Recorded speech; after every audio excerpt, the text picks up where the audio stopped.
ये चेयरमैन एक bill board से अट्रैक्ट हो गया जो एक छोटे लड़के के सामने लगा था। उसने क्यूरियस होकर उस लड़के से पूछा कि उसे टूल बॉक्स क्यों चाहिए। लड़का बोला कि वो फोन्स रिपेयर करने के लिए टूल बॉक्स का यूज करेगा ताकि वो दूसरों की हेल्प करके थोड़ा बहुत पैसा कमा सके। चेयरमैन हैरान रह गया ये सुनकर कि वो फोन्स रिपेयर कर सकता है। फिर उसने पूछा कि टूल बॉक्स का प्राइस कितना है। लड़का बोला $80। चेयरमैन ने प्रीटेंड किया कि ये काफी महंगा है और वो वहां से उठकर जाने लगा, पर अचानक लड़का उसके पीछे से चिल्लाया। उसने बताया कि उसने ऑलरेडी 6 होलसेल मार्केट्स विजिट किए हैं और कंपेयर करने के बाद $80 सबसे लोवेस्ट प्राइस है। उसने $30 ऑलरेडी सेव कर लिया है और इन्वेस्टमेंट के तौर पर सिर्फ $50 और चाहिए ताकि चेयरमैन उसका पार्टनर बन सके। लड़के की सिंसियरिटी ने चेयरमैन को इंप्रेस कर दिया। चेयरमैन ने $50 निकाले और एक कंडीशन रखी। उसने बोला कि वो सिर्फ 2 दिन के लिए सिटी में है। उसने लड़के से बोला कि 2 दिन में उसे $50 वापस करने होंगे और इंटरेस्ट के तौर पर $1 एक्स्ट्रा। साथ ही उसने ये भी बोला कि लड़का उसे 2 दिन के अंदर उसके रिपेयर का रिजल्ट भी दिखाए। लड़के ने बिना किसी हेजिटेशन के हाँ कर दी। उसे पता नहीं था कि चेयरमैन की ये छोटी सी हेल्प उसकी लाइफ पूरी तरह बदल देगी। 2 दिन बाद टूल बॉक्स कस्टमर्स के फोन से फुल था जो रिपेयर के लिए आए थे। लड़का चेयरमैन का वेट कर रहा था ताकि वो अपना काम दिखा सके। उसने $51 टाइटली पकड़े हुए थे जो वो चेयरमैन को रिटर्न करना चाहता था, लेकिन रात तक वेट करने के बाद भी चेयरमैन नहीं आया। लड़के ने साइलेंटली वाव किया कि वो अपने पार्टनर का पैसा जरूर रिटर्न करेगा। ऐसे ही 15 साल गुजर गए। अब चेयरमैन एक ऐसी सिचुएशन में था जहां वर्कर्स अपनी सैलरी मांग रहे थे और कंपनी का एंट्रेंस पूरा ब्लॉक हो गया था। चेयरमैन अपने ऑफिस में बेकरार बैठा था। उसने अपने सेक्रेटरी से पूछा कि कंपनी का कैश फ्लो अचानक कैसे गायब हो गया। उसी टाइम चेयरमैन के 3 गोद लिए हुए बच्चे बड़े कॉन्फिडेंस के साथ अंदर आए। चेयरमैन को लगा कि शायद वो उसकी हेल्प करने आए हैं ताकि फंड्स जुटा सके और मुश्किलें दूर की जा सके। लेकिन हैरानी की बात ये थी कि उन तीनों ने एरोगेंट होकर डिमांड की कि चेयरमैन कंपनी के शेयर्स छोड़ दे। उन्होंने बोला कि बदले में वो कंपनी की फाइनेंशियल प्रॉब्लम्स सॉल्व कर देंगे। ये सुनकर चेयरमैन समझ गया कि कंपनी के सारे पैसे उसी के 3 गोद लिए बेटों ने ट्रांसफर कर दिए हैं। अब कंपनी एक खाली खोल बन चुकी थी और वर्कर्स अपनी सैलरी की डिमांड करते हुए कंपनी के बाहर जुट चुके थे। अडॉप्टेड सन्स को लग रहा था कि अब सारा कंट्रोल उनके हाथ में है, इसलिए वो बेफिक्री से मुड़ के चले गए। लेकिन जैसे ही वो बाहर निकले चेयरमैन के पास एक कॉल आया। पता चला कि उसकी मां को एंड स्टेज लीवर कैंसर है और सर्जरी का खर्चा $5 मिलियन है, लेकिन कंपनी के अकाउंट में एक भी पैसा नहीं था। चेयरमैन पूरी तरह टूट चुका था, लेकिन फिर भी उसने प्रॉब्लम से भागने का ऑप्शन नहीं चुना। उसने अपने सेक्रेटरी को बोला कि उसे नीचे ले चलो। जैसे ही वो बाहर निकला एक ईंट उसकी तरफ आई और उसके माथे पर लग गई। चेयरमैन को चोट लगी, फिर भी वो बार-बार सेक्रेटरी को कहता रहा कि वो ठीक है। उसने कहा कि वर्कर्स की सैलरी बाकी है और अगर वो अपना गुस्सा नहीं रोक पाए तो ये समझ में आता है। बोलते-बोलते उसने सेक्रेटरी से हेल्प लेकर एक टेबल पर चढ़कर वर्कर्स को शांत किया। उसने माफी मांगी और प्रॉमिस किया कि चाहे उसे अपनी गाड़ी या घर बेचना पड़े वो उनकी सैलरी जरूर लौटाएगा। उसने वर्कर्स के सामने घुटनों पर बैठकर बस इतना कहा, प्लीज थोड़ा टाइम और दे दो। चेयरमैन की सच्चाई ने वर्कर्स को इमोशनल कर दिया। सब अपने आप ही वहां से चले गए। इसके बाद चेयरमैन ने अपने सेक्रेटरी को ऑर्डर दिया कि उसकी सारी प्रॉपर्टी लिक्विडेट करके देखे कि कितना पैसा इकट्ठा हो सकता है। इसके बाद वो अपनी मां से मिलने गया। उसने अपनी मां को बताया कि वो इस टाइम एक serious cash flow crisis face कर रहा है और उसे रिक्वेस्ट की कि सर्जरी के लिए पैसे उधार दे दे एक इमरजेंसी सिचुएशन के तौर पर। उसकी मां ने बिना किसी हिचकिचाहट के हाँ कर दी। उन्होंने कहा कि अब जब वो इतनी उम्र दराज हो चुकी हैं तो बीमारी का इलाज इतना जरूरी नहीं है, वर्कर्स की मेहनत की कमाई ज्यादा इंपॉर्टेंट है। मां की बातों ने चेयरमैन को और भी गिल्टी फील करवाया। असल में उसे तो हर हाल में अपनी मां का इलाज करवाना चाहिए था, लेकिन अब वर्कर्स की हालत बहुत क्रिटिकल थी। उनकी सैलरी उन्हें चाहिए थी। वो ये देख नहीं सकता था कि उनके परिवार बर्बाद हो जाए। उसकी मां ने उसकी प्रॉब्लम को अच्छे से समझा। जब उन्होंने उसका सफेद होता हुआ बाल देखा तो उनका दिल भर आया। उन्होंने उससे कहा कि जैसे उसे सही लगे वैसे करे और वो हमेशा उसके साथ है। तभी चेयरमैन का फोन बजा। सेक्रेटरी ने बताया कि सारी प्रॉपर्टी बेचने के बाद भी $6 मिलियन की कमी बाकी है वर्कर्स की सैलरी चुकाने के लिए। चेयरमैन को अपना पुराना स्कूलमेट याद आया। एक टाइम पर जब वो अपना बिजनेस शुरू कर रहा था तब चेयरमैन ने अकेले ही उसकी हेल्प की थी। अब जब चेयरमैन प्रॉब्लम में है तो उसे भी मदद मिलनी चाहिए। तो उसने रिस्क लेने का डिसाइड किया और तुरंत अपने पुराने दोस्त से $5 मिलियन उधार मांगे। लेकिन शॉकिंगली उसके उस पुराने दोस्त ने पैसे देने से मना कर दिया। उसका कहना था कि जब उसने चेयरमैन से पहले $2000 मांगे थे तो चेयरमैन ने कई दिन लगा दिए थे हाँ कहने में। तभी से वो दिल में बात पाले हुए था। उसने डिमांड की कि चेयरमैन उसके सामने घुटनों पर बैठे और माथा टेके, तब जाकर वो पैसे देगा। वर्कर्स की सैलरी चुकाने के लिए चेयरमैन घुटनों पर बैठ गया, लेकिन उसका वो पुराना दोस्त फिर भी मुकर गया, सिर्फ इसलिए क्योंकि चेयरमैन हमेशा उससे ऊपर रहा था और अब उसके पास मौका था उसे नीचा दिखाने का। फिर उसने कहा कि उसके पास चेयरमैन के लिए एक सरप्राइज है। तभी चेयरमैन के 3 गोद लिए हुए बेटे अंदर आए। जैसे ही उन्होंने उस आदमी को गॉडफादर कहा, चेयरमैन समझ गया कि उसके तीनों बेटे उसी पुराने दोस्त के साथ मिले हुए हैं। अडॉप्टेड बेटे ने भी कंफर्म किया कि कंपनी के पैसे ट्रांसफर करने और कंपनी को बर्बाद करने का आइडिया उसी गॉडफादर का था। जैसे ही वो लोग चेयरमैन से कंपनी की एसेट ट्रांसफर एग्रीमेंट पर साइन करवाने लगे, वही छोटा लड़का जिसके साथ चेयरमैन ने 15 साल पहले मदद की थी अचानक वहां आ गया। जब उसने देखा कि चेयरमैन उसी आदमी से मिलता जुलता था जो फोटो में था, तभी फीमेल सेक्रेटरी को समझ आया कि यही वो बेनिफैक्टर है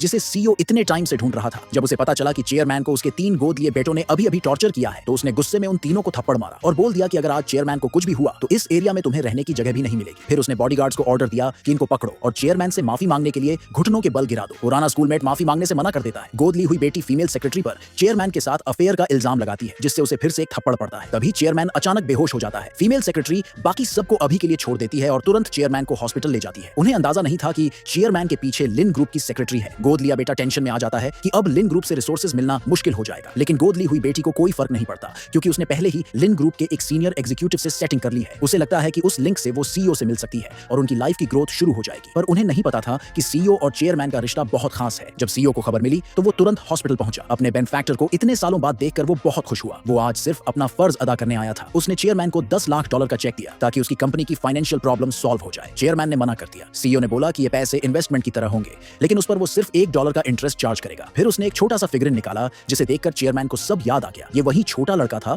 जिसे 15 साल पहले उसने $50 दिए थे एक रिपेयर किट खरीदने के लिए। किसे पता था कि मेहनत करके वही लड़का एक दिन अरबपति सीईओ बन जाएगा। सीईओ ने चेयरमैन को हमेशा एक पार्टनर माना है और $10 मिलियन की डील के बदले उसने चेयरमैन से कहा कि वो लिन ग्रुप की प्रेजेंटेशन में 3 दिन बाद जरूर आए। चेयरमैन ने बिना देर किए मान लिया। हालांकि उसे अभी तक ये नहीं पता था कि लिन ग्रुप असल में उसी सीईओ की खुद की कंपनी है। वर्कर्स की बकाया सैलरी जल्द से जल्द क्लियर करने के लिए चेयरमैन चाहता था कि वो चेक्स कैश में बदल दिए जाएं। सीईओ ने ये जिम्मा फीमेल सेक्रेटरी को दे दिया। फिर सीईओ ने एक नया ऑर्डर पास किया चेयरमैन की कंपनी में इन्वेस्टमेंट का और अपने नाम से $30 अरब डालने का फैसला लिया। फीमेल सेक्रेटरी को ये इन्वेस्टमेंट बेकार लगा क्योंकि चेयरमैन की कंपनी का कैश फ्लो तो पूरी तरह बंद हो चुका था, लेकिन सीईओ की नजर में जहां चेयरमैन है वहां सक्सेस पक्का है। उसने ये भी प्लान किया कि 3 दिन बाद एक प्रेस कॉन्फ्रेंस में अनाउंस करेगा कि चेयरमैन लिन ग्रुप का सबसे बड़ा पार्टनर बनेगा। उधर गोद ली हुई बेटी को उसके बॉयफ्रेंड से पता चला कि लिन ग्रुप चेयरमैन की कंपनी में इन्वेस्ट करने वाला है और अगर अगर उन्हें कंपनी पर कंट्रोल चाहिए तो प्रेस कॉन्फ्रेंस से पहले कुछ करना होगा। तो उन्होंने तुरंत चेयरमैन को ढूंढना शुरू किया और प्लान बनाया कि वर्कर्स को उसके खिलाफ भड़काया जाए। वर्कर्स ने पुराने स्कूलमेट की बातों पर भरोसा कर लिया और मान लिया कि चेयरमैन ने पैसे छुपा रखे हैं और जानबूझकर सैलरी नहीं दे रहा। वो चेयरमैन के पुराने घर पहुंच गए सैलरी की डिमांड करने। तभी वहां स्कूलमेट और 3 गोद लिए बेटे भी पहुंच गए। उन्होंने वर्कर्स को और भड़काया कि चेयरमैन से जबरदस्ती पैसे निकलवाओ। चेयरमैन ने समझाया कि उसने पहले ही किसी को पैसे लाने भेज दिया है और थोड़ी देर में सबको पेमेंट मिल जाएगा। फिर वो अपनी मां को अंदर ले जाने लगा, लेकिन स्कूलमेट ने दरवाजे पर रोक लिया और बोला कि कंपनी ट्रांसफर एग्रीमेंट साइन करो। चेयरमैन ने मना कर दिया। तब तीनों गोद लिए बेटों ने मिलकर उसे पीटा। चेयरमैन की मां घुटनों पर गिर गई और उनसे बेटे को छोड़ देने की भीख मांगने लगी। जब चेयरमैन फिर भी नहीं माना तो स्कूलमेट ने मां को टारगेट कर लिया।